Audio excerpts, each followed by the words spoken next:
Hello everyone, I'm Jackson Hall. And I'm Jasper McAvity. And this is Crash Course World History. Today, we're going to talk about the Falkland Islands. Hey look, it's you from the present. Oh yeah, hi, me from the present. I never learned about the Falkland Islands in school. Yes, me from the present, because nobody really cares about them. In fact, the namesake of their capital city, Edward Smith Stanley, never even visited them. That's cold, Ed. Even by your standards.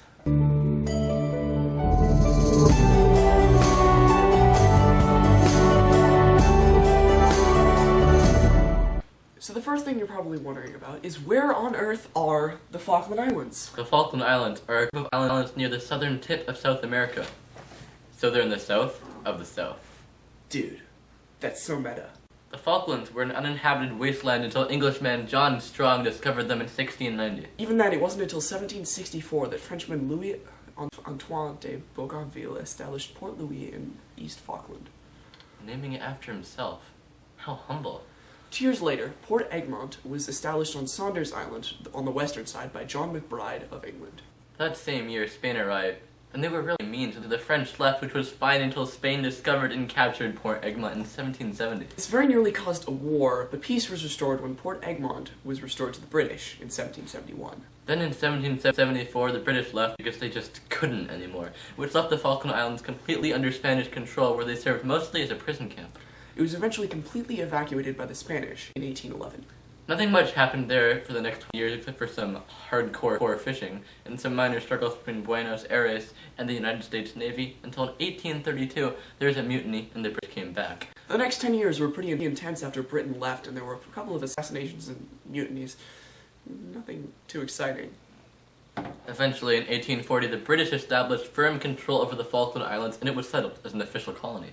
As you can imagine, the Argentine government wasn't too happy and continued to harbor resentment.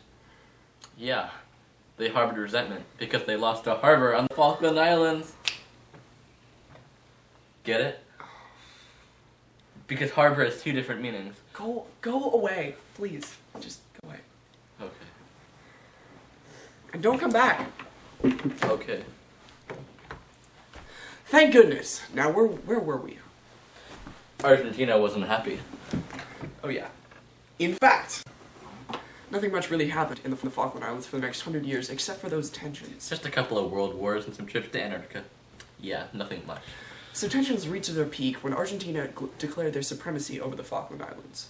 Several times Britain considered giving the Falklands away to Argentina due to budget cuts, but they never went through with it due to problems like the unwillingness of the islanders, who were primarily of British descent, and also they just didn't really feel like it. Yeah. The dispute escalated until in 1982 Argentina invaded the Falkland Islands and started the Falklands War. Let's go to the thought bubble. So as we know, up until 1982, the Falkland Islands were under the control of Britain. But on April 2nd, Argentina launched several amphibious assaults on the Falkland Islands, as well as on South Georgia and the South Sandwich Islands. As you can see, the Falkland Islands are a sandwich between the South Sandwich Islands and South America. Basically, Argentina was hoping that Britain just wouldn't care enough to do anything. In the words of a great man. Not a great plan. Unfortunately for them, the British had been preparing for these events for several days and had already sent a few submarines down just to be safe. When Britain got wind of the invasion, Admiral Henry Leach was like, "Oh no you didn't," and advised Prime Minister Margaret Thatcher to send a task force. The thing was that Britain had over 28,000 troops and 100 ships, while Argentina had only 12,000 soldiers and 40 ships. So some of those ships were amphibious, so awesome. On April 25th, Britain took back South Georgia and began assaults on the Falkland Islands on May 1st. The British first landed on the Falkland Islands on May 21st with the plan of attacking Goose Green and Stanley from there. In a day-long battle, heavily outnumbered British troops emerged victorious in the Battle of Goose Green. After this victory, the British began the long trek across East Falkland to besiege Stanley. Carrying 120-pound packs on their backs, they managed to push Argentine forces back to Stanley, which eventually won the day, liberating the island on June 14th. Now, something that should be considered is who the good guys were. Almost every war has good guys and bad guys, though they're usually determined after the battle. Yeah, for example, World War II had Hitler, the Civil War had the Confederate States, and Star Wars had Darth Vader. However, it's important to note that these definitions are often determined after the fact by the victors. For example, if the Civil War had gone differently, we could think of it as those nasty northern states that tried to stop us from leaving. And if the Empire had won, we could hear about the story of the rogue son of our leader Darth Vader attempting to destroy the home of thousands of innocent stormtroopers not once, but twice. Never forget. Never. Anyway, the Falklands War is an interesting case. Both sides had different perspectives. Argentina saw their invasion as a reclamation of territory, but Britain saw it as an invasion. Notice how we call it an invasion. Despite that fact, on the surface, Argentina seemed like the good guy in this war. It seems like they're attempting to fight back against the cruel fist of the British Empire. However, this was not exactly the case. The Falkland Islands were first discovered by an Englishman. The inhabitants were almost exclusively of British descent. To the islanders, Argentina's invasion was not a bold attempt to save them from British rule. It was an invasion of their lovely, cold, wet, rocky island that was full of bogs. Seriously, why did anybody want this place? Ew. For those reasons, Argentina are actually the bad guys in this story because they were really attacking an island full of people who really didn't want to be invaded by strange amphibious vehicles that could drive on both land and water.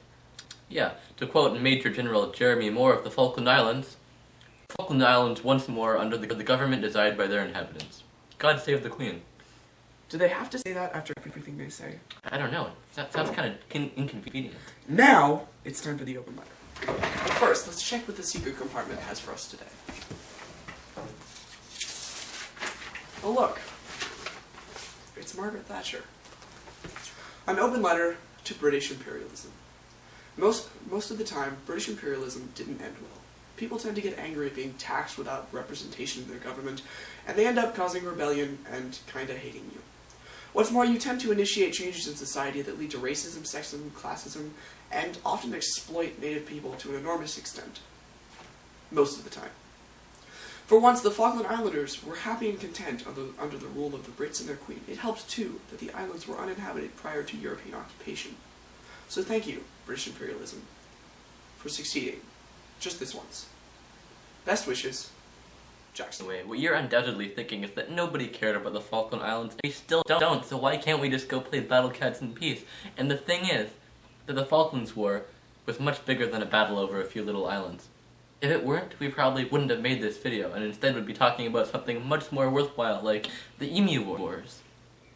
Seriously, those are a thing. The battle for the Falklands had worrisome implications, and everybody picked a side. Europe was with Britain for the most part, and the European Economic Community imposed economic sanctions on Argentina.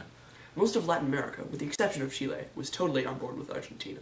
Many countries attempted to remedy the situation because tensions between the North and South were mounting, as well as Cold War tensions. The US initially attempted to prevent the war because they were concerned by the possibility of Argentina turning to the USSR for help.